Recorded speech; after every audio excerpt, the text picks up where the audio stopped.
The primary is still wide open. Issue 3, Resurrecting Slavery.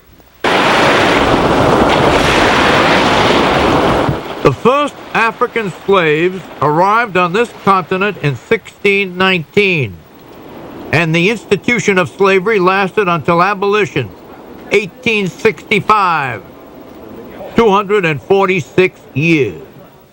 Now, 2 states have formally apologized for their roles in black enslavement.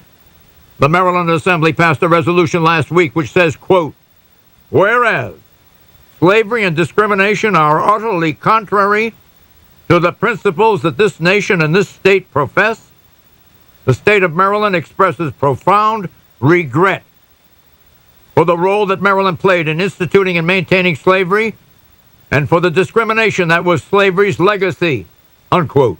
Regret was the operative word in Maryland, the same word used in Virginia last month. There was one word that was not used by either state in their declarations. That word was, quote-unquote, apology.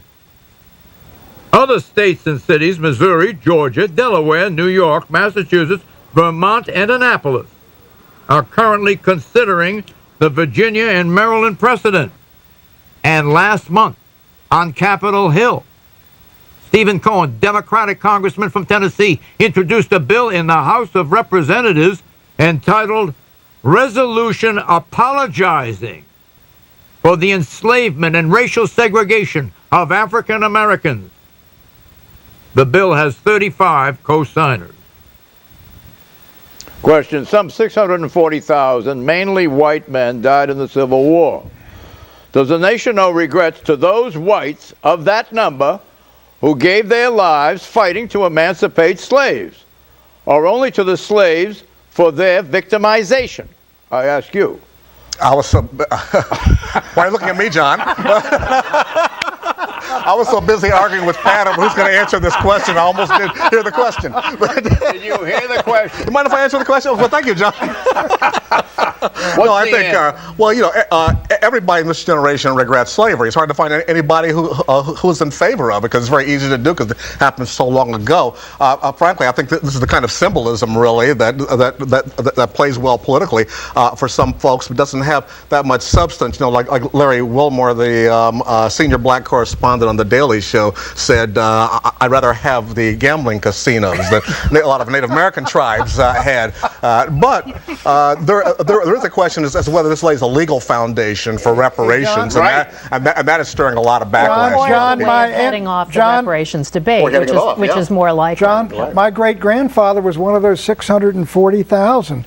And I don't think he was fighting for emancipation. He was with the Mississippi Volunteers at the time, so not all of those guys who died fighting for emancipation. Do you think that an expression of regret should go out to those men who lost their lives, who were non-black in the Civil War, and who were fighting for the abolition of slavery? I think we honor all the veterans. Frankly, it's a good thing we honor today all the veterans on both sides. Do you favor the apology / expression of regret to Black America? No, yes I don't. Or no? Slavery was something that existed from time immemorial, and the Christian countries were the first to abolish it. Do you favor it? Yes or no? We got to get out. No, look, we have enough real problems that we should be dealing with now than to visit history and try to take advantage of the politics of reviewing history. Do you favor it? Yes or no, Clarence? I'm in favor of history. I think that's important. Do you want an apology? You know, it's a wonderful thing to have, but on a scale of 0 to 10, I put it at a 2 at best. What did Nelson do in South Africa?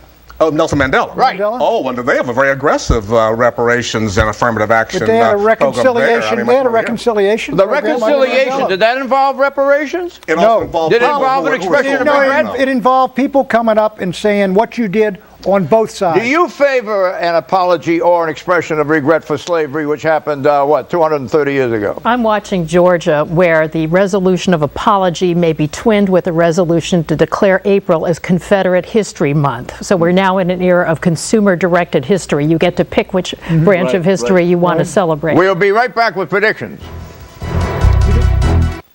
The McLaughlin Group is brought to you in part by Grant Thornton, dedicated to serving clients